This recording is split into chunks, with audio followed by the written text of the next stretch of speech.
These days, it's hard to imagine there's a single corner of the globe that hasn't been discovered yet. In fact, more than half of the planet's surface is still a complete unknown. And one of the most mysterious regions is the Amazon rainforest. Think 2 million square miles of dense jungle.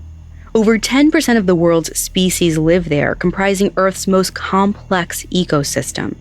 And thanks to impenetrable underbrush, deadly predators, tropical diseases, and an inhospitable climate, we still haven't scratched the surface of what the region holds. But in 1925, one explorer named Percy Fawcett tried to unlock some of its secrets.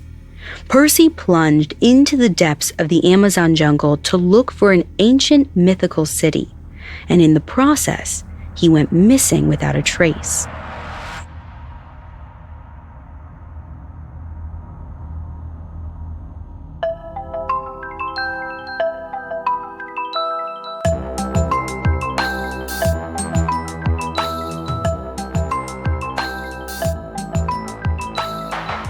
This is Supernatural, a Spotify original from Parcast. I'm your host, Ashley Flowers. Every Wednesday, I'll be taking a deep dive into a real, unexplained occurrence to try and figure out the truth. You can find all episodes of Supernatural and all other originals from Parcast for free on Spotify. And if you like what you're hearing, reach out on Facebook and Instagram at Parcast and Twitter at Parcast Network. This week, I'm talking about an explorer named Percy Fawcett. He explored the Amazon jungle looking for a hidden civilization called the Lost City of Zed. As for whether he found it, nobody knows because he never came back. But some people believe Percy did find what he was looking for and stepped through a gateway into another realm. I'll talk about all of that in just a bit. Stay with us.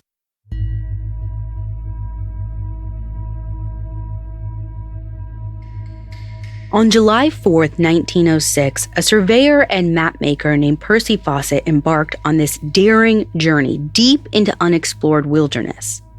He's headed to the boundary between Bolivia, Peru, and Brazil to settle a border dispute. This is Percy's first expedition, but he comes from a good pedigree. His father and his brother were both explorers, and Percy has studied with the Royal Geographical Society, which is literally a school for wannabe adventurers. He's put in all this work because Percy has always dreamed of being a surveyor, and he's not going to let anything get in his way. For this border mapping mission, he takes a mule train through the Andes Mountains during a blizzard, rafts down uncharted rivers, and bushwhacks through a region so deadly it's called the Railroad of the Dead. The whole time, though, he is just brimming with excitement. While his companions are griping about disease-carrying mosquitoes and the lack of fresh game, Percy's having the time of his life. At one point, he encounters a giant anaconda, and that doesn't even faze him. He just cuts off a piece of its skin while it's still alive to send back to Europe for study. I mean, Percy cannot be deterred. He was born for this kind of work. Plus, Percy is charming. Everywhere he goes, he befriends the Amazonian tribespeople. This is unusual because a lot of his contemporaries think that the inhabitants of the Amazon jungle are these brutes who need to be wiped off the face of the earth. But Percy considers himself their defender. He refuses to let his colleagues shoot or kill the indigenous people, even in self-defense. The problem is, Percy still thinks of the members of the Amazonian tribes as backwards and undeveloped. So when they show off their skills in hunting and agriculture, Percy doesn't take this as a sign of their intelligence or ingenuity. He figures the Amazonians must have learned these practices from a different, more advanced civilization that's hidden somewhere in the depths of the jungle. And he actually has a couple of facts that he thinks backs up this idea. He's heard from missionaries and other explorers that locals keep making references to this lost city that's deep in the rainforest. They say that it used to be a thriving metropolis, but all its inhabitants died or disappeared, and now all that's left are ruins. So Percy figures that maybe this ancient, vanished culture is the same society that taught the Amazonian tribes how to hunt and farm. Now, he's not the only one to reach this conclusion. For centuries before Percy came along, European explorers all swarmed through the region looking for something called El Dorado, which is a legendary city of gold, and none of them found anything. But things are different with Percy. For one thing, he doesn't buy into the idea that there's a literal gold settlement. He's basing his theories on the locals' more modest accounts, plus a few shards of pottery and other artifacts he uncovers during his trip. He figures there's probably some ancient ruins in the Amazon jungle, which he dubs the Lost City of Zed. Now, this lost city, if it exists, is important for a couple of reasons. The main one is that it could completely redefine everyone's understanding of life in the Amazon. See, there are a ton of different tribes in the jungle, but they're all fairly small and fairly scattered. Most scientists believe it's impossible for a complex society to form in the region. There's just too many predators and diseases and not enough food. But Percy figures if there is a metropolis deep in the rainforest, that says something pretty incredible about the human spirit. It means people can flourish anywhere. They can overcome whatever challenges that nature throws at them. So the question of the lost city isn't just about archaeological curiosity. Percy's theories say something about how he sees the world and humanity's place in it. He wants to prove that people are more than ordinary dumb animals, and he's going to find the metropolis to prove it. So he spends every spare moment he can talking to the indigenous people, digging for old relics, and collecting artifacts. Now, I don't know exactly what he uncovers, because Percy is notoriously secretive. He's so worried someone else is going to beat him to the ruins, he goes to extreme lengths to try and throw people off his trail, which means nobody really knows what he finds or how compelling the evidence is. But somehow, in the midst of his journey to the border and all his surveying work, Percy also decides that he knows where this ancient city is. The problem's going to be getting to it. Now again, it's not clear where Percy thinks the Zed is located, but it's almost guaranteed that he'll have to wade through piranha-infested waters, skitter over patches of quicksand, or sneak in and out of hostile territory. That's all par for the course when it comes to the Amazon. And of course, he's going to need companions and supplies for the journey. And that means he needs money. So as soon as he wraps up the boundary dispute and gets back to Europe, he starts fundraising. The good news is people are super willing to support him because they're all so impressed with his work on the surveying job. I mean, this mission was supposed to take like 2 years and Percy wrapped it up in 1. This really cements his reputation as an incredible mapmaker and explorer. All the positive buzz makes it pretty easy for Percy to get a group of mounted explorers together, and before long, he leads them back into the jungle. He is determined to find the lost city of Zed, but the journey doesn't go well, at all. In fact, most of his companions get sick or injured. There isn't enough to eat, the insects are just devouring them, and the sweltering heat and incessant rainfall makes everything miserable. They barely make any progress before Percy and his team have to turn back. They make another disastrous expedition that fails again. And this time, as soon as they emerge from the jungle, they find out that World War I has broken out. Percy immediately enlists and he spends the next 4 years fighting on the Western Front. But in 1920, he raises enough money to go looking for the lost city again. At one point during his latest trip, Percy stops by a remote outpost that's deep in the jungle. He'd managed to get his mail forwarded there, including a letter from his son Jack. And Jack claims that he had a prophetic dream that one day he's going to walk into an ancient temple just like the one in the lost city of Zed.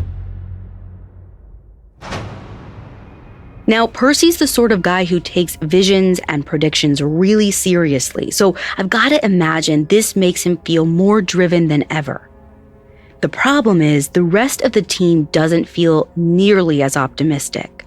They're convinced they're all going to starve or get sick or killed. After only a month, they all turn on Percy and insist that they have to turn back. He wants to keep going, but it's not like he can survive in the jungle alone.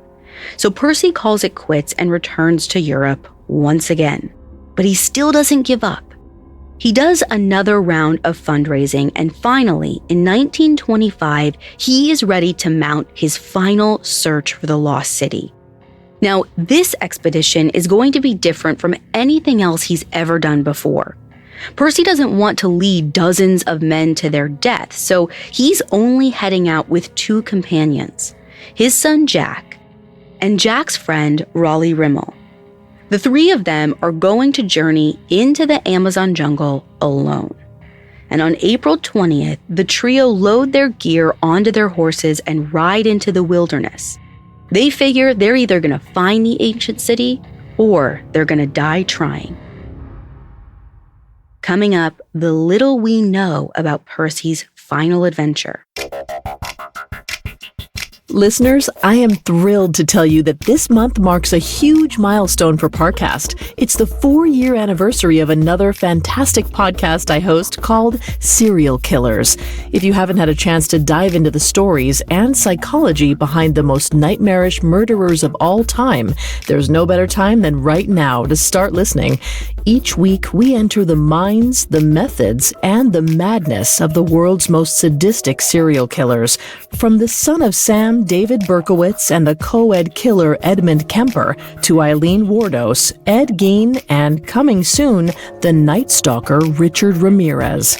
And this February, look out for our 4-part special on couples who kill, following the worst love has to offer. Their names may sound ordinary, but their atrocities are anything but. Trust me, you do not want to miss it.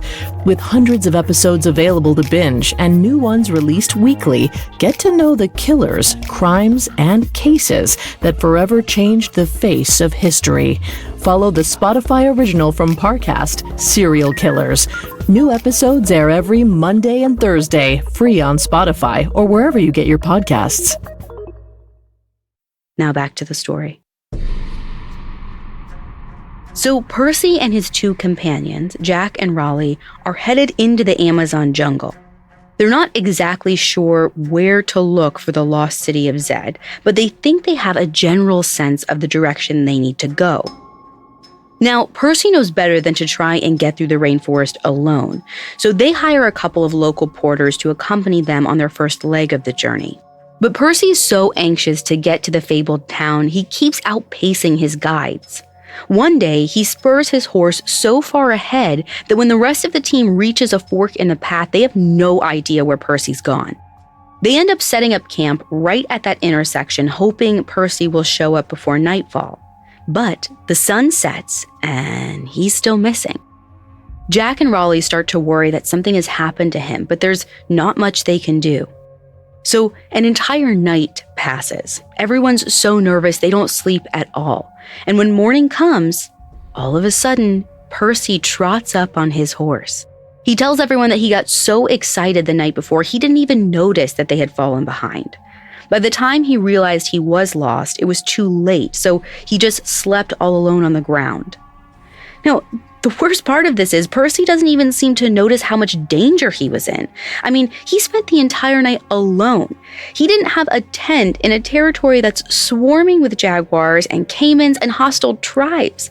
And now he still wants to keep up his incredibly aggressive pace. But as optimistic as Percy is, his companions seem less than enthusiastic.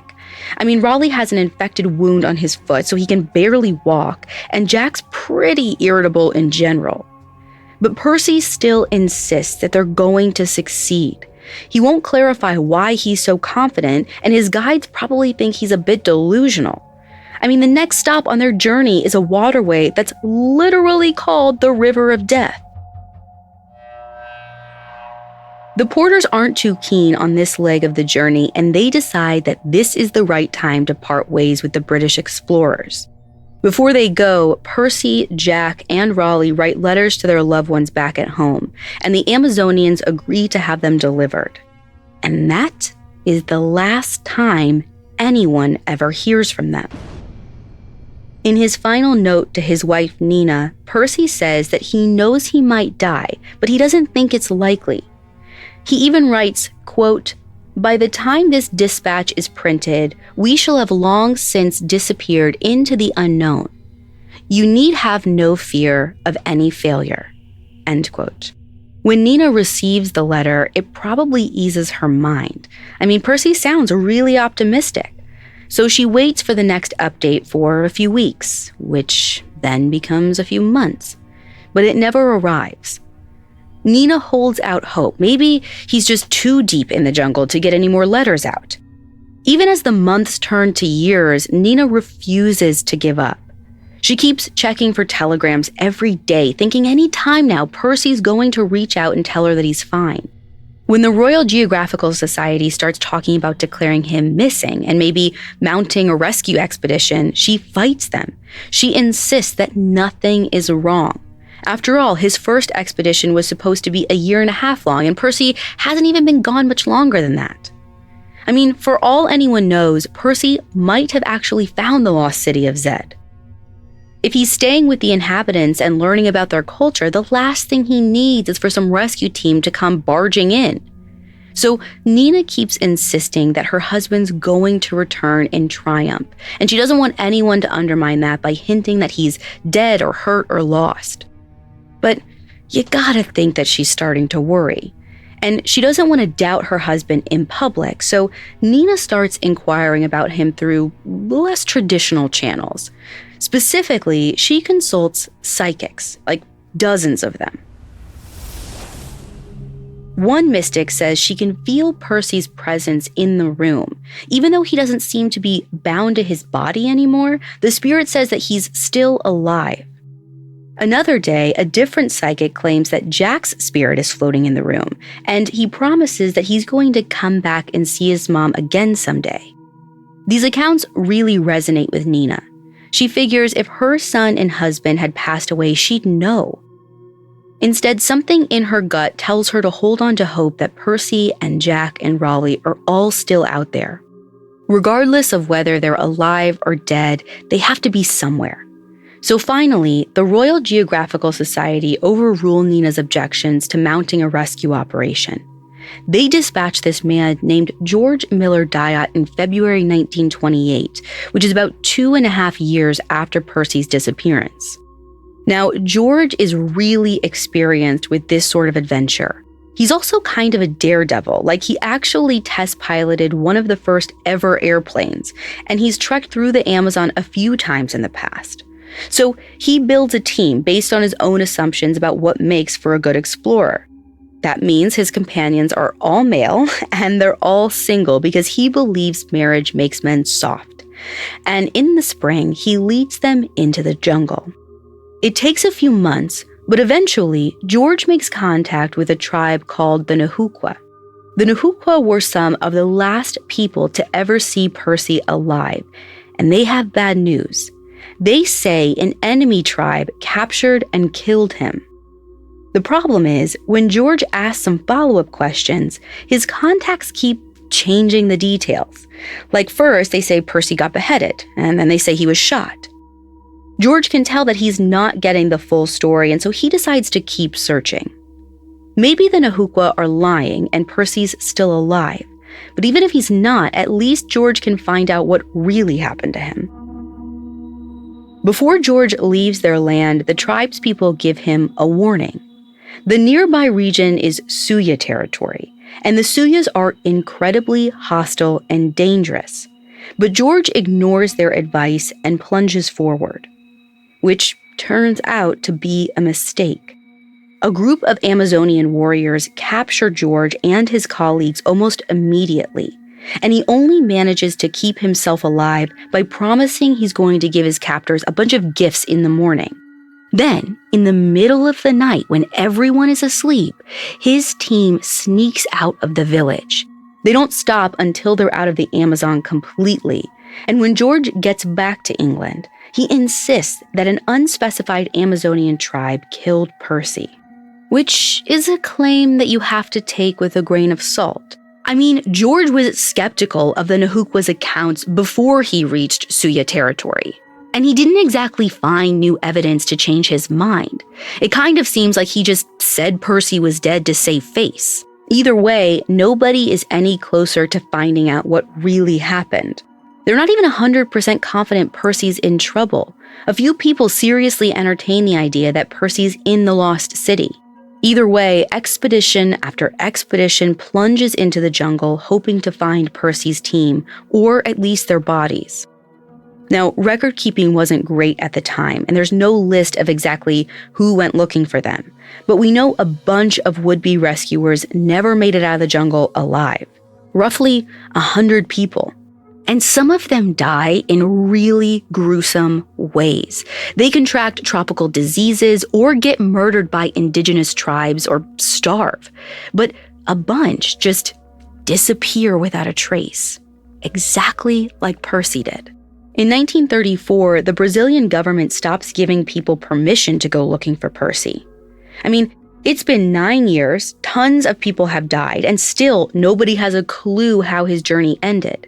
It looks like Percy's mystery will never be solved. But that all changes in 1951. That year, an Amazonian tribe called the Kalapalo actually confesses that they killed Percy, and they even show a Brazilian government official his skeleton to prove it. You'd think that would settle the matter, but it doesn't, because at some point, a member of London's Royal Anthropological Institute examines the bones. And this person notices that the teeth in the skull don't match Percy's dental records. Plus, the skeleton is about 6 inches shorter than it should be. So they conclude that these bones couldn't have come from Percy Fawcett. Once the Institute releases their findings, the Kalapalos admit that they didn't kill Percy.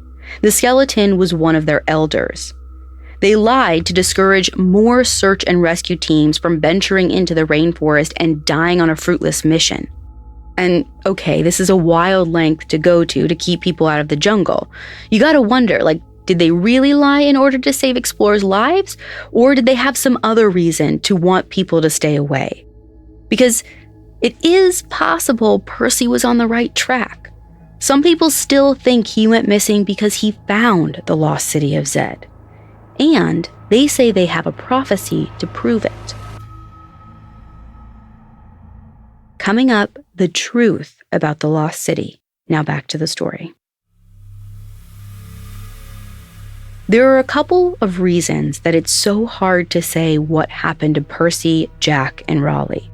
First, there's a wealth of misinformation and lies surrounding the circumstances of the disappearance, most of which come from Percy himself.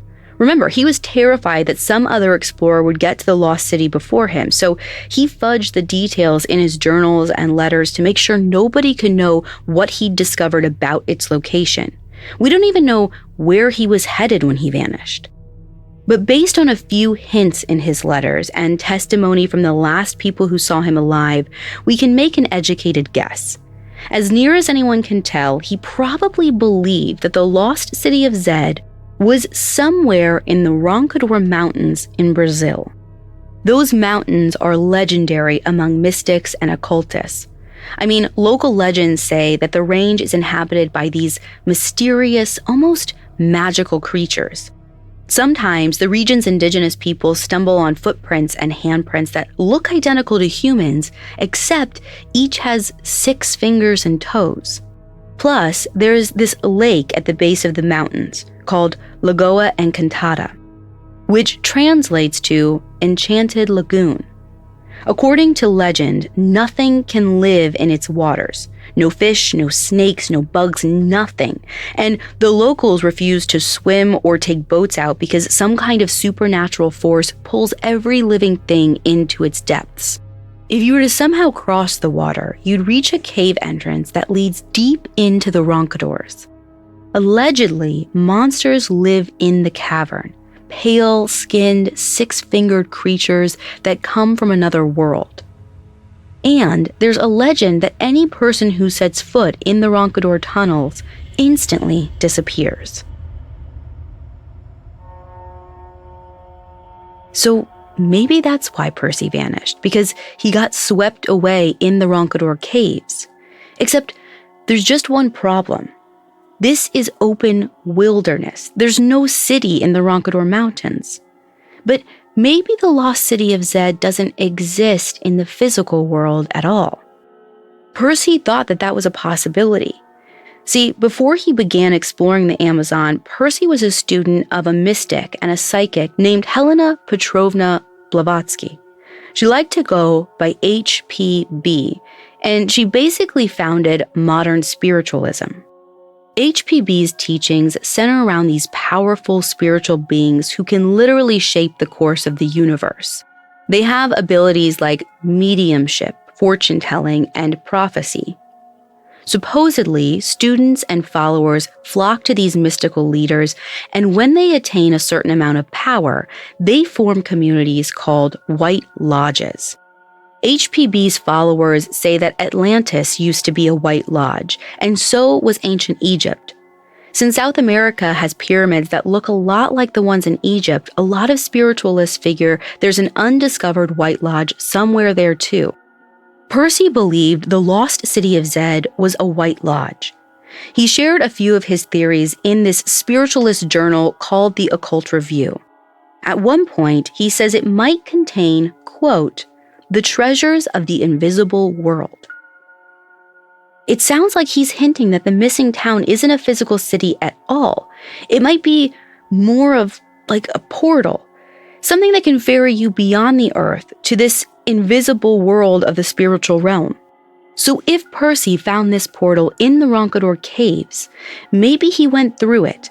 That could explain why he and Jack appeared to the mediums outside their bodies, because they were transformed into something that wasn't quite human. And that's not just my interpretation. In 1968, this guru named Udo Luckner declared that Percy had walked through a portal into another universe, and Udo was going to lead his followers through the same gateway. He creates a compound right near the mouth of the Xingu River, which is where Percy probably disappeared. And he predicts that in 1982, the Earth is going to be destroyed, but he and his followers will escape the apocalypse by fleeing into the Roncador caves and going through the portal, which obviously didn't happen. But Udo isn't the only doomsday prophet who's zeroed in on the Roncador Mountains. In the past century, tons of cults and spiritualist movements have sprung up in the region, and a bunch of them say that Percy never died. He found the lost city and became some kind of spiritual being that dwells in the White Lodge. Someday, he's going to emerge from the caverns with otherworldly knowledge and change the fate of humanity. Now, I know all of that sounds really out there, but there's no way to argue against it, because even today, we still don't know what's inside the Roncador caves. Part of that is because they're super hard to get to. The local tribe hasn't had much contact with the outside world, and Brazilian authorities are trying to keep it that way. So you can't enter their territory without a very expensive permit that's notoriously difficult to get. That hasn't stopped some people from making their way into the caverns. One time, a Brazilian reporter apparently led a whole TV news crew into the tunnels. They recorded every step into the darkness, through the winding passageways, but then, all of a sudden, the cameras and lights all abruptly failed for no reason. The reporter and his crew had to retreat. Later on, around 2008, a blogger tried to follow in Percy's footsteps. But just before he could go into the caverns, the indigenous people demanded he leave their territory. He complied, and that was probably for the best because according to legend, the other local tribes are so protective of the cave, they'll kill anyone who sees its secrets. Another legend says the indigenous people don't kill visitors, they just never leave the Roncador Caverns alive. The myth doesn't say what happens to them, but it sounds consistent with the idea that the caves have some kind of portal to another world. Which does explain why Percy and his crew and so many people who went looking for them seemed to disappear without a trace. After all, it's not that ridiculous to think Percy could have actually found the lost city of Zed. He really did know what he was talking about when it came to mapping and surveying. He was instrumental in mapping South America, and he surveyed thousands of miles of the jungle. The Royal Geographical Society gave him their most prestigious honor for his work. Plus, his theories about the lost city weren't totally baseless. For decades after his disappearance, researchers kept discovering these man-made mounds in the jungle. They couldn't tell who made them or even why, but it seemed like there had been a civilization in the area. In 2018, a team of archaeologists decided to solve the mystery. They compile all these satellite images, and that's when they realize there is an ancient forgotten city deep in the Amazon jungle. It's in Mato Grosso, Brazil, which is exactly where many people believe Percy was exploring. This forgotten metropolis might have been home to 1 million residents. And I mean, for context, at the time, that was more than the populations of London, Paris, and Beijing combined. But the inhabitants all disappeared sometime around 1500 AD. And that word disappeared could be literal because researchers haven't found any mass graves like you'd expect if they just died. Now, this might just be because the jungle is dense and full of scavengers, but 1 million bodies just vanishing? I mean, that's kind of hard to believe. There's still a lot we don't know about this ancient civilization or what happened to it. The timing suggests the people might have been wiped out by the first wave of deadly European diseases. But again, it's weird that there aren't any graves or that there wasn't a single survivor to tell the story of what happened. I mean, we don't even know what this city was called. It's all just really strange. But the point is, Percy was right. There was an ancient lost city. So maybe he's right about the other parts of his theory too. Maybe when smallpox and measles started to sweep through the region, the people in the city fled to the Roncador Mountains. All 1 million people disappeared into the caves or got swept up into the White Lodge. After all, where else could they have gone? Imagine you wake up one day and every person in Austin is just poof, gone. And then afterward, nobody ever even mentions these missing people. Nobody has theories about where they are or where they went or what happened to them. It becomes this unmentionable thing. The White Lodge idea sounds pretty outlandish, but I'm having a hard time coming up with any rational scenario where this would just happen. One thing is clear. The Roncador Mountains hold some secret that has yet to be uncovered. And until we solve the mystery, explorers are going to keep disappearing into the chasms where they'll encounter death or maybe enlightenment.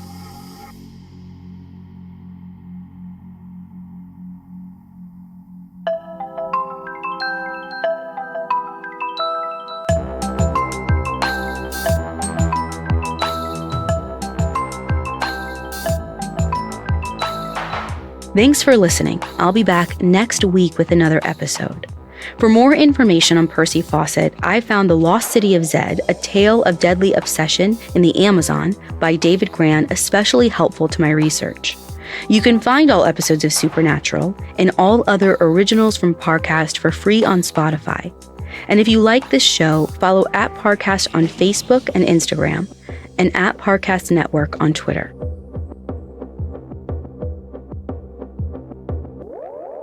Supernatural stars Ashley Flowers and is a Spotify original from Parcast. It's executive produced by Max Cutler, sound designed by Carrie Murphy, with production assistance by Ron Shapiro, Carly Madden, and Aaron Larson. This episode of Supernatural was written by Angela Jorgensen with writing assistance by Kate Gallagher and Drew Cole, fact-checking by Anya Bailey, and research by Mickey Taylor. To hear more stories hosted by me, check out Crime Junkie and all AudioChuck originals.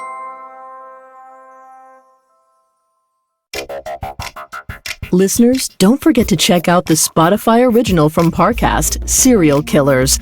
Every Monday and Thursday, take a deep dive into the minds and madness of history's most notorious murderers.